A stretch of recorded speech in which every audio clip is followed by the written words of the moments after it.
Welcome to Suman TV. నేను మీ నవీన్. ప్రస్తుతం నేను కేర్ హాస్పిటల్లో ఉన్నాను. మనతో ఉన్నారు ప్రముఖ న్యూరో సర్జన్ డాక్టర్ వెంకటేష్ గారు. హాయ్ సార్, నమస్తే అండి. నమస్తే. Sir, brain damage, brain dead అని అంటుంటారు. కోమాలోకి కూడా వెళ్తుంటారు. మళ్ళీ కొద్దిమంది రికవర్ అయిన వాళ్ళు ఉంటారు, అదేవిధంగా చనిపోయిన వాళ్ళు ఉంటారు. రీసెంట్గా మనం చూస్తే వైఎస్ అభిషేక్ రెడ్డి గారు పాపం ఆయన బ్రెయిన్కి సంబంధించిన డిసీజ్తో బాధపడి గత 6 నెలల నుంచి కూడా చికిత్స తీసుకుంటూ ఆయన మృతి చెందడం జరిగింది. సో అసలు ఈ బ్రెయిన్ డ్యామేజ్ అంటే ఏంటి, అదేవిధంగా ఎందుకు వస్తాయి సార్ ఈ బ్రెయిన్ డ్యామేజ్? ఇప్పుడు బ్రెయిన్ డ్యామేజ్ అంటే ఫస్ట్ మనం అర్థం చేసుకోవాల్సింది ఏంటంటే, మన బాడీలో వేరే వేరే అవయవాలు ఉన్నాయి, ఆర్గన్స్ ఉన్నాయి. ఒక్కొక్క ఆర్గన్ ఒక్కొక్క రకంగా బిహేవ్ చేస్తుంది. అంటే ఫర్ ఎగ్జాంపుల్ స్కిన్ దొక్కపోయింది అనుకోండి, మళ్ళీ కొత్త స్కిన్ వస్తుంది. ఓకే, లివర్ డ్యామేజ్ అయింది అనుకోండి, కరెక్ట్ టైంలో మనము దాన్ని ట్రీట్ చేస్తే లివర్ మళ్ళీ రీజనరేట్ అయ్యే ఛాన్సెస్ ఉంటాయి. ఓకే. సో దీంట్లో 3 రకాల కణాలు ఉంటాయన్నమాట మన బాడీలో. మెయిన్ ఒకటి ఏంటంటే స్టేబుల్ సెల్స్ అంటాం. ఓకే. నెక్స్ట్ లబైల్ సెల్స్ అంటాం, పర్మనెంట్ సెల్స్. ఇప్పుడు స్టేబుల్ సెల్స్ అంటే ఫర్ ఎగ్జాంపుల్ లివర్ దానికి ఏం కానంత వరకు అది పనిచేస్తూ ఉంటుంది. ఏదైనా డ్యామేజ్ అయింది అనుకోండి, for example viral infection, hepatitis infections ఉంటాయి.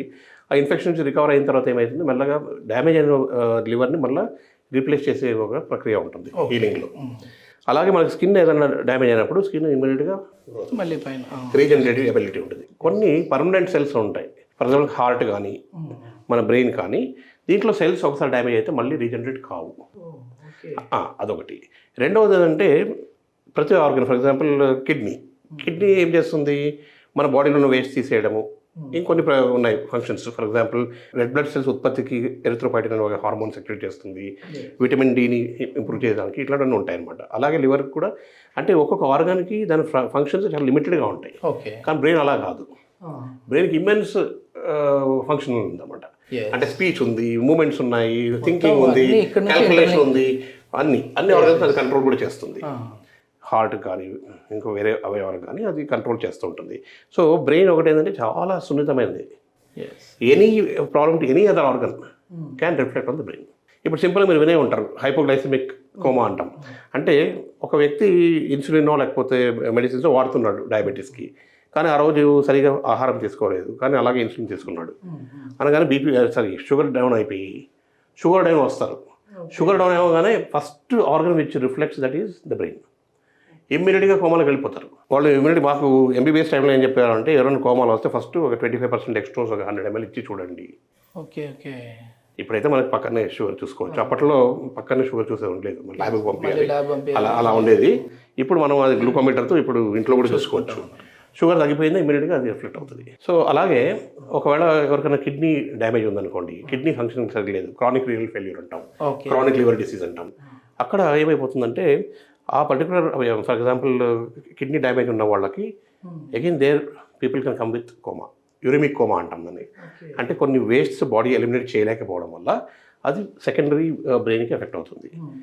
మన బ్లడ్లో ఆక్సిజన్ లెవెల్ తగ్గిన, కార్బన్ డైఆక్సైడ్ లెవెల్ పెరిగిన, గ్లూకోజ్ తగ్గిన, సోడియం పెరిగిన, సోడియం తగ్గిన, ఎంత ఉండాలో అంత ఉండాలి, అన్నీ ప్రాపర్గా ఉంటేనే బ్రెయిన్ కరెక్ట్ ఫంక్షన్ చేస్తుంది.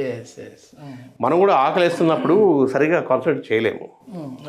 హైపోగ్లైసిమియా అవుతుందేమో, మనకు గ్లూకోజ్ సరిగా అందట్లేదేమో బ్రెయిన్కి అని దాని అర్థం. సో కోమాకి ఎన్నో కారణాలు ఉన్నాయి, కొన్ని treatable causes. For example hypoglycaemic coma అనేది ఇమ్మీడియట్గా ట్రీట్ చేస్తే చాలాసార్లు మేము అది గ్లూకోజ్ ఎక్కిగానే వితిన్ 10 minutes లేచి కూర్చొని మాట్లాడతారు. ఓకే.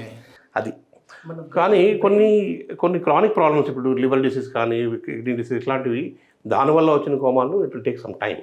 మనం ప్రైమరీ డిసీజ్ని ట్రీట్ చేయాలి, ప్లస్ దానికి వేస్ట్స్ అన్ని ఏవైతే క్లియర్ కాలేదో బాడీ నుంచి దాన్ని తొలగించాలి. ఒకవేళ కోమాలోకి వెళ్ళిన పర్సన్ మళ్ళీ ఎన్ని నెలల్లో వాళ్ళు బయటికి వచ్చే విధంగా? అదే ఇప్పుడు ఇది ఒకటి చెప్పాను, వేరే ఆర్గన్స్కి ఎఫెక్ట్ కావడం వల్ల బ్రెయిన్కి ప్రాబ్లం వచ్చింది. This is one. Second one is direct injury to the brain, road traffic accidents for example. So అక్కడ డైరెక్ట్గా బ్రెయిన్కి ఇంజరీ అయిపోతుంది. బ్రెయిన్ సెల్స్ చాలా సున్నితంగా ఉంటాయి, చిన్న ఇంపాక్ట్ తగిలినా కూడా డ్యామేజ్ అవుతుంది. అది. ఇంకా మూడోది వచ్చేసి మనం ఇప్పుడు అనుకున్నట్టు స్ట్రోక్లో రక్త ప్రసరణ తగ్గిపోగానే బ్రెయిన్కి సరిగ్గా గ్లూకోజ్ కానీ, ఎందుకంటే రక్తం blood carries glucose and oxygen, అది అక్కడికి వెళ్ళలేకపోవడం వల్ల డ్యామేజ్ అవుతుంది. సో ఇలా బ్రెయిన్ డ్యామేజ్ ఎనీ కారణాల వల్ల కావచ్చు. దీంట్లో ఏంటంటే ట్రామా అంటే ఇంజురీస్ వల్ల, మెటబాలిక్ అంటే మన గ్లూకోజ్ తగ్గడం వల్లనో, సోడియం పెరగడం వల్లనో, ఆక్సిజన్ తగ్గడం వల్లనో, దీనివల్ల వచ్చే డ్యామేజ్ని దాన్ని మనం మెటబాలిక్ డ్యామేజ్ అంటాం. హైపాక్సిక్ బ్రెయిన్ డ్యామేజ్ అంటాం. అంటే ఇప్పుడు ఒక గర్భిణీ స్త్రీ ప్రసవించేటప్పుడు లేకపోతే ఆ తర్వాత ఆ పిల్లవాడు సరిగ్గా ఏడవలేదనో అట్లన్నప్పుడు వాళ్ళకి సరిగ్గా ఆక్సిజన్ అందక బ్రెయిన్ డ్యామేజ్ అయిపోతుంది. ఇది చాలా చూస్తుంటాం మేము. సో దాన్ని హైపాక్సిక్ బ్రెయిన్ డ్యామేజ్ అంటాం. ఓసారి కొందరు ట్రై టు కమిట్ సూసైడ్, వాళ్ళని రక్షించిన తర్వాత బ్రెయిన్ సరిగ్గా ఆక్సిజన్ అందలేదు కాబట్టి వాళ్ళు వాళ్ళకు బ్రెయిన్ డ్యామేజ్ అయ్యే ఛాన్సెస్ ఉంటాయి. దీన్ని హైపాక్సిక్ బ్రెయిన్ డ్యామేజ్ అంటాం. ఇలా రకరకాలు ఉంటాయి అన్నమాట. Direct injury to the brain, మన రోడ్ ట్రాఫిక్ యాక్సిడెంట్ కానీ ఏదైనా కొట్టడం కానీ ఇట్లా జరిగినప్పుడు, లేకపోతే కొన్ని డ్యామేజెస్ ఎలా ఉంటాయంటే ఏదో బ్రెయిన్ ట్యూమర్ ఉండడం వల్ల, లేకపోతే బ్రెయిన్లో బ్లీడింగ్ కావడం వల్ల, హెమరేజిక్ ఇట్లాంటివి ఉంటాయి అన్నమాట. సో మనకు ఇప్పుడు బ్రెయిన్ సెల్స్ ఒకసారి డ్యామేజ్ అయిన తర్వాత మళ్ళీ రీజనరేషన్ కెపాసిటీ లేదన్నాం. సో అలాంటప్పుడు మరి బ్రెయిన్ ప్రాబ్లమ్స్ ఇష్యూస్ ఉన్న వాళ్ళు ఎలా రికవర్ అవుతున్నారు? సో ఎక్కడైనా మనకు డ్యామేజ్ అయినప్పుడు సివియర్ హెడ్ ఇంజరీస్తో వస్తారు, వాళ్ళు కూడా రికవర్ అవుతారు. ఓకే, ఆల్మోస్ట్ ఇప్పట్లో మన నెంబర్ ఆఫ్ హెడ్ ఇంజరీస్ తగ్గినాయి ఇప్పుడు, because of proper implementation of helmet, seat belt, education to the people, public education, ఇవన్నీ దానివల్ల చాలా వరకు తగ్గినాయి. ప్లస్ మన రోడ్ కండిషన్స్ బాగైనాయి, మెరుగుదల ఉంది. కానీ ఇప్పటికీ చూస్తున్నాం మనం హెడ్ ఇంజరీస్, కానీ ఒక మోతాదులు తగ్గినాయి. బట్ హెడ్ ఇంజరీ అయిన పేషెంట్ కోమాలో వచ్చి ఉంటాడు, ఆయన ఇంప్రూవ్ అయ్యే ఛాన్సెస్ ఉంటాయి. కానీ ఎంతవరకు ఇంప్రూవ్ అవుతాడు? ఆ బ్రెయిన్ డ్యామేజ్ ఎంత ఉంది దాన్ని బట్టి ఉంటుంది. ఓకే, సో రీజనరేషన్ కెపాసిటీ లేనప్పుడు కొత్త సెల్స్ పుట్టవన్నమాట అక్కడ. సో బ్రెయిన్కి ఒక స్పెషల్ టైప్ ఆఫ్ హీలింగ్ ఉంది, దాన్ని రెస్టిట్యూషన్ అంటాం. అంటే మిగతా బ్రెయిన్ ఏదైతే ఉందో డ్యామేజ్ కాని బ్రెయిన్, దాన్ని రక్షిస్తే తర్వాత అవి కొత్త కనెక్షన్స్ ఫామ్ చేసుకుంటాయి. నెట్వర్క్ రీజనరేట్ కాకపోయినా కనెక్షన్స్ ఫామ్ చేస్తాయి, ఉన్న సెల్స్ కనెక్షన్స్ ఫామ్ చేసుకుంటాయి. సో చిన్న ఏరియా ఆఫ్ డ్యామేజ్ అయితే రికవరీ బాగానే ఉంటుంది, లార్జ్ ఏరియా ఆఫ్ డ్యామేజ్ ఉంటే కొద్ది గొప్ప ఉంటుంది. ఓకే, అదనమాట. సో ఇంకోటి ఏంటంటే నేను చెప్పినట్టు different parts of the brain work differently. అంటే స్పీచ్ ఏరియా ఓపెన్ చేస్తుంది, లాంగ్వేజ్ ఏరియా ఓపెన్ చేస్తుంది, క్యాల్కులేషన్ ఏరియా ఓపెన్ చేస్తుంది, మోటార్ ఏరియా అంటే మూమెంట్స్కి, సెన్సరీ ఏరియా అంటే సెన్సేషన్స్కి, ప్రతి దానికి సపరేట్గా ఉంటుంది. విజువల్ కార్టెక్స్ అంటే కంటి చూపుకి, హియరింగ్ ఏరియా అంటే మనం విన్నది అక్కడ డెసిఫైర్ అవుతుంది అనమాట. అంటే మనం ఏం విన్నామో దాని అర్థమో అన్నీ అక్కడ తెలుస్తుంటాయి బ్రెయిన్లోనే. మనం చెవి నుంచి వినము, బ్రెయిన్ నుంచి వింటాం యాక్చువల్లీ. అలాగే చెవి నుంచి చూడం, కంటి నుంచి చూడం, బ్రెయిన్ నుంచి చూస్తాం. సో ఇప్పుడు దీంట్లో బ్రెయిన్ స్టెమ్ అని ఉంటుంది. బ్రెయిన్ స్టెమ్ అంటే చిన్న మెదడు. ఓకే, ఈ చిన్న మెదడుకి పై మెదడుకి కనెక్షన్స్ చాలా ఉంటాయి. ఆ చిన్న మెదడు కిందకి స్పైనల్ కార్డ్ కనెక్షన్ అవుతుంది. సో ఇక్కడ నుంచి మొదలైన నరాలు అంటే నర్వ్ సెల్స్ అక్కడ నుంచి అలా అలా కింద వరకు కనెక్షన్లు ఉంటాయి. మన లాస్ట్ బొటన వేల వరకు కూడా ఉంటుంది. సో మోటార్ ఏరియా అనేది ఇక్కడ ఏదైనా డ్యామేజ్ అయితే ఇక్కడ రిఫ్లెక్ట్ అవుతుంది. ఓకే, ఆ వైర్ అక్కడ వరకు కనెక్షన్ ఉంటుంది అనమాట. యాక్సాన్స్ అంటాం అవి. సో ఇప్పుడు మిగతా బ్రెయిన్ని మనం రక్షించగలిగితే కొత్త కనెక్షన్స్ ఫామ్ అవుతాయి అన్నాం కదా, దాన్ని రెస్టిట్యూషన్ అంటాం. It takes about 3 to 6 months time. ఈ బ్రెయిన్ స్టెమ్ ఇంజరీ అయిందనుకోండి, చిన్న మెదడు తగిలితే చిన్న మెదడులో వైటల్ ఫంక్షన్స్ ఉంటాయి. మన హార్ట్ బీట్, వాసోమోటర్ సెంటర్ అంటాం, BP maintenance, cardiovascular centre, respiratory centre ఇవన్నీ ఉంటాయి. So brain stem direct damage అయితే that is the reason for many of the ఏమంటాము యాక్సిడెంట్లో స్పాట్ డెత్ అయ్యేది దానివల్ల. ఓకే, డైరెక్ట్ బ్రెయిన్ స్టెమ్ తగిలింది అనుకోండి, రెస్పిరేటరీ సెంటర్ డ్యామేజ్ అయిపోతే ఊపిరి తీసుకోలేడు, హార్ట్ ఆగిపోతుంది. So spot deaths happen because of direct brain stem injury.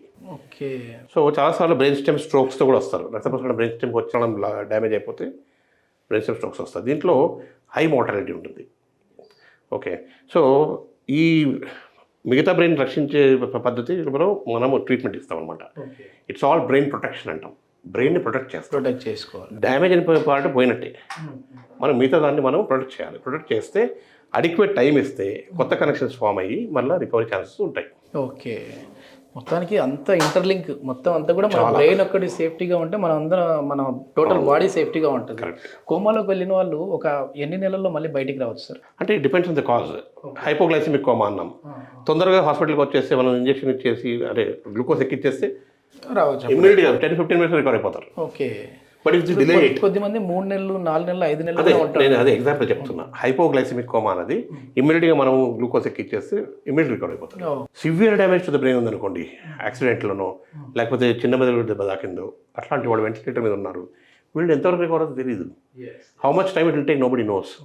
ఆ తర్వాత ఇన్ఫెక్షన్స్ కొన్ని ఉంటాయి, మెనింజైటిస్ అంటాం. డైరెక్ట్ బ్రెయిన్ మెదడు వాపు జ్వరాలు మీద వినే ఉంటారు, చనిపోతారు. ఈ మధ్య కాలంలో అంతగా లేవు, ఎందుకంటే వీ హ్యావ్ నౌ అన్ని పబ్లిక్ హెల్త్ చాలా బాగా డెవలప్ అయింది. So we have reduced the mortality because of Japanese encephalitis ఇట్లాంటివి. అయినప్పటికీ మేము మెనింజైటిస్, ఎన్కెఫలైటిస్, బ్రెయిన్ ఇన్ఫెక్షన్స్ చూస్తూనే ఉంటాం. సో ఇవన్నీ కూడా డ్యామేజ్ చేస్తుంటాయి. తక్కువ డ్యామేజ్ ఉన్న వాళ్ళు తొందరగా రికవర్ అవుతారు, ఎక్కువ డ్యామేజ్, ఎక్స్టెన్సివ్ డ్యామేజ్ ఉన్న వాళ్ళు స్లోగా రికవర్ ఉంటారు, కొందరు చనిపోతారు కూడా. ఎస్, చాలా మంచి ఇన్ఫర్మేషన్ సార్. మొత్తానికి చెడు అలవాట్లకు దూరంగా ఉంటే ఉత్తమం అంటారు. మొత్తానికి ఈ బ్రెయిన్ ఒక్కటి కాపాడుకుంటే మన టోటల్ బాడీ అంతా కూడా కాపాడినట్టే ఉంటుంది. అందుకే తనను కాపాడుకోవడానికి హెల్మెట్ అండ్ ఎక్కువ స్పీడ్తో పోకూడదు.